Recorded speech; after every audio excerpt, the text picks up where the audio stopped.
अप्रैल 1945 की वह बर्फीली और तनावपूर्ण दोपहर, जब पूरी दुनिया दूसरे विश्व युद्ध के अंतिम चरणों की गवाह बन रही थी, नाजी जर्मनी की एक अत्याधुनिक और उस समय की सबसे एडवांस पनडुब्बी U-1206 नॉर्थ सी की बर्फीली गहराइयों में घात लगाए बैठी थी। समंदर की सतह से लगभग 200 फीट नीचे छिपे इस वेसल के ऊपर हर पल मौत का साया मंडरा रहा था।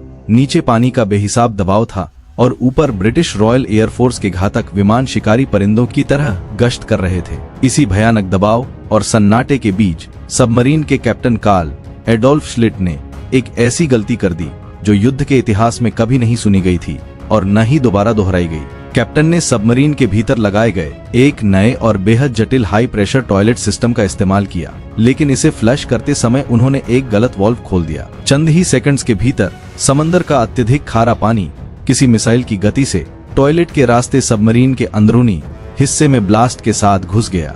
यह पानी सीधा सबमरीन के मुख्य बैटरी चैम्बर की ओर बढ़ा, जहां खारे पानी और बैटरी एसिड के मिलने से एक भयानक रासायनिक प्रतिक्रिया हुई और पूरी सबमरीन के भीतर दम घोंटने वाली जहरीली क्लोरीन गैस का गुबार फैलने लगा। कैप्टन के पास अब केवल 2 ही रास्ते थे, या तो वे अंदर ही घुटकर मर जाते या फिर सबमरीन को सतह पर लाकर दुश्मन के सामने खुद को उजागर कर देते। मजबूरन उन्होंने सबमरीन को पानी के ऊपर लाने का आदेश दिया, जहां पहले से घात लगाए बैठी ब्रिटिश नेवी ने इसे देखते ही हमला कर दिया। सबमरीन तबाह हो गई। कुछ क्रू मेंबर्स समंदर की लहरों में समा गए और बाकी को युद्ध बंदी बना लिया गया। यह घटना हमें ये चेतावनी देती है कि समंदर की गहराइयों में सबमरीनर्स के लिए गलती की गुंजाइश शून्य होती है। वहां एक छोटा सा गलत फ्लश भी पूरे जहाज के लिए मौत का पैगाम बन सकता है। अक्सर बाहरी दुनिया के लोग सबमरीन को एक बहुत ही शक्तिशाली और सुरक्षित वेसल समझते हैं, जहां शायद हर तरह की अत्याधुनिक सुविधाएं मौजूद होती होंगी, लेकिन वास्तविकता इससे कहीं अधिक भयानक और चुनौतीपूर्ण है। हकीकत यह है कि एक सैन्य पनडुब्बी किसी लग्जरी जहाज की तरह नहीं, बल्कि एक स्टील के ताबूत की तरह होती है, जिसका एकमात्र मकसद समंदर की अगाध गहराइयों में महीनों तक अदृश्य रहकर तैरना है। इसके अंदर की जगह इतनी ज्यादा तंग होती है कि 2 तंदुरुस्त सैनिक एक साथ संकरे गलियारों में सीधे चल भी नहीं सकते। अगर हम तुलना करें तो जहां एक सामान्य जेल की कोठरी में एक अपराधी के पास भी लगभग 80 स्क्वायर फीट की निजी जगह होती है, वहीं एक सबमरीन में एक क्रू मेंबर को सिर्फ 20 स्क्वायर फीट की जगह नसीब होती है। इसी तंग, बंद और मशीनों से भरे ट्यूब में उन्हें महीनों तक रहना, खाना और अपनी ड्यूटी निभानी पड़ती है।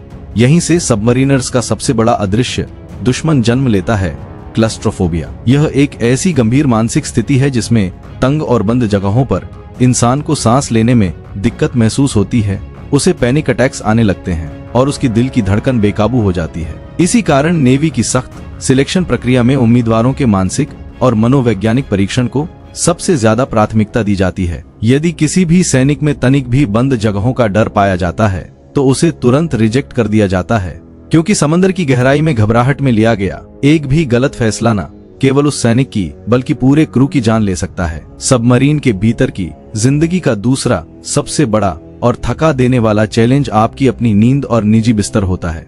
यहाँ प्राइवेसी या अपना खुद का कमरा होना तो दूर की बात है, अपना बेड होना भी एक बहुत बड़ी विलासिता है। पनडुब्बी के अंदर सोने के लिए जो बैंक्स बनाए जाते हैं वे किसी छोटे से खांचे या संदूक जितने टाइट होते हैं, जहां एक सैनिक सिर्फ सीधा ही लेट सकता है। कवट लेना या बिस्तर पर उठकर बैठना भी यहाँ नामुमकिन सा होता है। सबसे चौंकाने वाली और कठिन बात यह है कि कई सबमरीन्स में क्रू मेंबर्स की संख्या हमेशा उपलब्ध बेड्स की तुलना में कहीं अधिक होती है। उदाहरण के तौर पर USS मिजोरी जैसी बड़ी सबमरीन्स में 135 क्रू मेंबर्स की तैनाती होती है, लेकिन सोने के लिए बेड सिर्फ 94 ही उपलब्ध होते हैं। इस कमी को पूरा करने के लिए नौसेना में एक विशेष और सख्त सिस्टम का पालन किया जाता है, जिसे हॉट बंकिंग कहा जाता है। इसका सरल अर्थ यह है कि जब एक सैनिक अपनी 8 घंटे की कठिन ड्यूटी पूरी करके आता है तो ठीक उसी पल दूसरे सैनिक की ड्यूटी शुरू होती है, और वो जैसे ही अपना बेड छोड़ता है, थका हुआ पहला सैनिक तुरंत उसी गर्म बिस्तर में घुस जाता है। यहाँ बिस्तर कभी ठंडा होने का नाम ही नहीं लेता और आपकी नींद भी आपके निजी जीवन का हिस्सा नहीं बल्कि एक सख्त शिफ्ट सिस्टम का हिस्सा होती है। चूंकि सबमरीन समंदर के कई 100 मीटर नीचे होती है, जहां सूरज की रोशनी की एक किरण भी नहीं पहुंचती, इसलिए सैनिकों का प्राकृतिक स्लीप साइकिल पूरी तरह से तहस नहस हो जाता है और उन्हें कृत्रिम रोशनी के सहारे ही जिंदा रहना पड़ता है। अब एक बड़ा सवाल यह उठता है कि 7-8 महीनों के लंबे और थकाऊ मिशन पर इतने सारे लोगों के लिए ताजे भोजन का इंतजाम कैसे मुमकिन होता है। जब एक विशाल सबमरीन अपने बेस से प्रस्थान करती है तो उसमें लगभग 20,000 किलो से भी ज्यादा खाने पीने का सामान लोड किया जाता है। लेकिन सबसे दिलचस्प और हैरान करने वाली बात यह है कि सबमरीन के भीतर इस भारी भरकम राशन के लिए कोई अलग से बड़ा कोल्ड स्टोरेज या गोदाम नहीं होता। इसके बजाय पूरे खाने को सबमरीन के हर खाली कोने, गलियारों और फर्श पर बिछा दिया जाता है। ताजी सब्जियों की बोरियां और डिब्बाबंद खाना कॉरिडोर के फर्श पर इस तरह रखा जाता है कि क्रू मेंबर्स अक्सर उसी खाने के ऊपर से चलकर अपनी ड्यूटी के लिए जाते हैं। मिशन के शुरुआती कुछ हफ्तों में तो ताजे फल, दूध और मांस मिल जाते हैं, लेकिन उसके बाद पूरा क्रू केवल फ्रोजन और कैंड फूड पर ही गुजारा करता है। सबमरीन के भीतर भोजन की गुणवत्ता को बहुत ऊंचा रखा जाता है, क्योंकि हजारों फीट नीचे यही एक ऐसी चीज है जो सैनिकों का मनोबल और उनकी मानसिक शांति को बनाए रखने में मदद करती है। अगर खाना स्वादहीन या बोरिंग हो जाए तो क्रू के भीतर भारी तनाव और आपसी झगड़े बढ़ने का खतरा रहता है। इसीलिए पनडुब्बी में सामान्य दुनिया की तरह 3 नहीं बल्कि 4 मुख्य मील सर्व की जाती हैं। ब्रेकफास्ट, लंच, डिनर और विशेष रूप से आधी रात के बाद दी जाने वाली मिडनाइट मील। चूंकि सबमरीन के अंदर का वातावरण बहुत अधिक स्ट्रेसफुल होता है, इसलिए एक सैनिक का शरीर सामान्य इंसान की तुलना में कहीं अधिक कैलोरीज बर्न करता है, जिसे संतुलित रखने के लिए यह अतिरिक्त मील जीवन रक्षक साबित होती है। समंदर की उन गहराइयों में जहां खिड़की खोलने का मतलब केवल और केवल सामूहिक जल समाधि है, वहां सांस लेने के लिए ताजा ऑक्सीजन की आपूर्ति कैसे की जाती है। इतने लंबे समय तक ऑक्सीजन के हजारों सिलेंडरों को सबमरीन में रखना न केवल जगह की बर्बादी है, बल्कि यह बहुत खतरनाक भी है, क्योंकि ऑक्सीजन एक अत्यंत ज्वलनशील गैस है। इस समस्या का समाधान करने के लिए आधुनिक सबमरीन्स में इलेक्ट्रोलिसिस की एक बेहद शानदार और जटिल मशीन लगाई जाती है। यह मशीन समंदर के असीमित नमकीन पानी को बिजली की हाई वोल्टेज सप्लाई की मदद से 2 भागों में तोड़ देती है, जिससे शुद्ध ऑक्सीजन अलग होकर सबमरीन की हवा में घुल जाती है, जबकि बची हुई हाइड्रोजन गैस को चुपचाप बाहर समंदर के पानी में बहा दिया जाता है। लेकिन केवल ऑक्सीजन बनाना ही काफी नहीं है। मनुष्य जब सांस बाहर छोड़ता है तो वह कार्बन डाइऑक्साइड उत्सर्जित करता है, जो अगर सबमरीन की बंद हवा में 10% से अधिक बढ़ जाए तो वो पूरे क्रू को बेहोश या मौत की नींद सुला सकती है। इसे नियंत्रित करने के लिए सबमरीन में कार्बन डाइऑक्साइड स्क्रबर्स लगे होते हैं, जो विशेष रसायनों की मदद से दूषित हवा को लगातार शुद्ध करते रहते हैं। ठीक इसी तरह पीने के पानी की समस्या को हल करने के लिए रिवर्स ऑस्मोसिस और डिस्टिलेशन तकनीक का सहारा लिया जाता है। समंदर के बीच होने के बावजूद एक सबमरीनर को शावर लेने के लिए केवल 60 सेकंड्स का समय दिया जाता है। यहाँ पानी की हर एक बूंद की कीमत हीरे से भी ज्यादा होती है, क्योंकि उसका उपयोग जहाज की अन्य मशीनरी को ठंडा रखने में भी किया जाता है। सबमरीन के भीतर पैदा होने वाले कचरे और टॉयलेट वेस्ट को बाहर फेंकना दुनिया का सबसे पेचीदा और जोखिम भरा कार्य है। चूंकि सबमरीन पर बाहर से पानी का दबाव इतना अधिक होता है कि यदि कचरा फेंकने वाला वाल्व जरा भी गलत समय पर खुल जाए तो बाहर का पानी सुनामी की तरह सबमरीन को फाड़ते हुए अंदर प्रवेश कर सकता है। इसी डर के कारण सबमरीन के टॉयलेट्स में सैनिटरी टैंक्स का इस्तेमाल किया जाता है, जहां सारा मलमूत्र एकत्रित होता है। जब ये टैंक्स अपनी क्षमता तक भर जाते हैं तो बहुत ही शक्तिशाली हाई प्रेशर पंप्स का उपयोग किया जाता है, जो बाहरी समंदर के भारी दबाव को मात देते हुए इस वेस्ट को बाहर धकेलते हैं। इस पूरी प्रक्रिया के दौरान वाल्व्स को एक अत्यंत सख्त और निश्चित सीक्वेंस में खोलना और बंद करना अनिवार्य होता है। यदि U12-06 जैसी मानवीय त्रुटि यहाँ भी हो जाए और बाहर का वाल्व अंदर के वाल्व से पहले खुल जाए तो समंदर का पानी किसी बम की तरह टॉयलेट के रास्ते अंदर फट सकता है।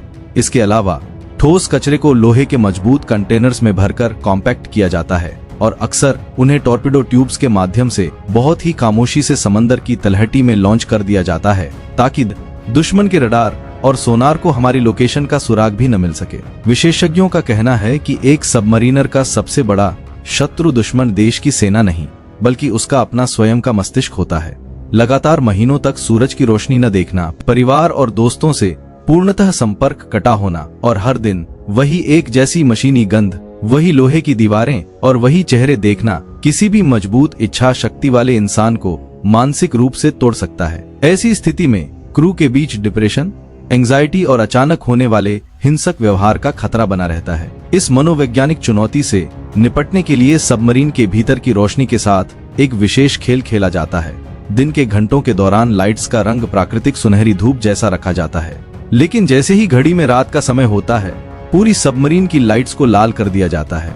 यह लाल रोशनी मानव मस्तिष्क को यह गुप्त सिग्नल भेजती है कि अब शरीर के आराम करने और सोने का वक्त हो चुका है। इसके बावजूद सबमरीनर्स को हर पल इस तनाव में जीना होता है कि उनके द्वारा की गई एक भी छोटी सी लापरवाही पूरे मिशन को नाकाम कर सकती है।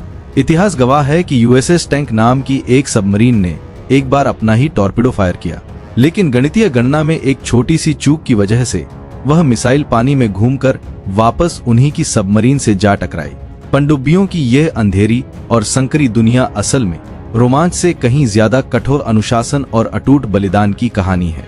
चाहे वो U-1206 का वह बदकिस्मत टॉयलेट हादसा हो या आज की परमाणु पनडुब्बियों का 7-7 महीनों तक समंदर की तह में बिना किसी आहट के छिपे रहना, ये सभी कहानियां हमें उस अदम्य इंसानी साहस की याद दिलाती हैं जो मौत के साये में भी अपने कर्तव्य को सर्वोपरि रखता है। यहाँ तैनात जांबाज सैनिक न केवल दुश्मन की मिसाइलों और टॉर्पिडो से मुकाबला करते हैं, बल्कि वे हर पल उस खामोश और बेरहम समंदर के बेहिसाब बोझ और अपने स्वयं के मानसिक द्वंद्व से भी लोहा लेते हैं। बिना सूरज को देखे और बिना ताजी हवा में सांस लिए राष्ट्र की रक्षा करना एक ऐसा बलिदान है जिसे दुनिया कभी पूरी तरह नहीं देख पाती। अनदेखा सच के आज के इस विशेष अंक में आपने पनडुब्बी के भीतर के उन राजों को जाना जो अक्सर समंदर की गहराइयों में ही दफन रह जाते हैं। दोस्तों, क्या आपको लगता है कि आप भी एक सबमरीनर की तरह ऐसी तंग, अंधेरी और जानलेवा जगह पर 6 महीने बिना किसी बाहरी संपर्क के गुजार सकते हैं? क्या आपको लगता है कि सबमरीन की यह चुनौतीपूर्ण जिंदगी वाकई किसी गौरवशाली मिशन की तरह है, या फिर यह एक लोहे के पिंजरे में कैद होने जैसी सजा है? अपनी राय हमें नीचे कमेंट सेक्शन में जरूर बताएं। अगर आपको अनदेखा सच की यह विशेष और विस्तृत मेगा डॉक्यूमेंट्री पसंद आई है तो इसे एक लाइक जरूर दें और अपने दोस्तों के साथ इस वीडियो को शेयर करना न भूलें। कौन सुने और रोंगटे खड़े कर देने वाले सच जानने के लिए हमारे चैनल को अभी सब्सक्राइब करें और बेल आइकन को जरूर दबाएं। मिलते हैं अगली एक और शानदार वीडियो में।